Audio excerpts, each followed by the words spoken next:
Lenovo ব্র্যান্ডের মধ্যে পেয়ে যাবেন Lenovo ThinkPad E580 বড় ডিসপ্লের মধ্যে আছে।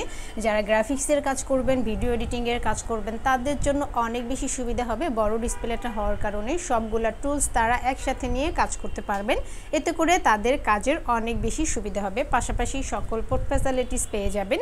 USB to USB 3 সহ সব ধরনের পোর্ট ফ্যাসিলিটিস পেয়ে যাবেন। কার্বন ফাইবার বডিতে আছে। সাথে নিউমেরিক কিবোর্ডটা পেয়ে যাবেন। যারা লেখালেখির কাজ করবেন তাদের জন্য অনেক বেশি কমফোর্টেবল হবে নিউমেরিক কিবোর্ডটা থাকার কারণে, এবং ফিঙ্গারপ্রিন্ট সেন্সর জয়স্টিক পেয়ে যাবেন। র্যান্ডম সকল কাজ এই ল্যাপটপটিতে আপনারা করতে পারবেন। প্রসেসরটা পাবেন i3, জেনারেশনটা হবে 8GB র্যাম পাবেন, 256 SSD পাবেন। র্যান্ডম সকল কাজ করতে পারবেন। ভিডিও এডিটিং থেকে শুরু করে গ্রাফিক্স থেকে শুরু করে সব ধরনের কাজ এই ল্যাপটপটিতে আপনারা করতে পারবেন, এবং আপনাদের স্টোরেজের প্রয়োজন হলে কাস্টমাইজ করে স্টোরেজ বাড়িয়ে নিতে পারবেন। এই ল্যাপটপটি আপনারা আমাদের থেকে পারচেজ করতে পারবেন মাত্র 24,990 টাকা, এবং আমাদের প্রত্যেকটি প্রোডাক্টে অফিসিয়ালভাবে 2 ঘন্টা ব্যাটারি ব্যাকআপ পেয়ে যাবেন। আশা করি 3 থেকে 4 ঘন্টা ব্যাটারি ব্যাকআপ আপনারা পেয়ে যাবেন।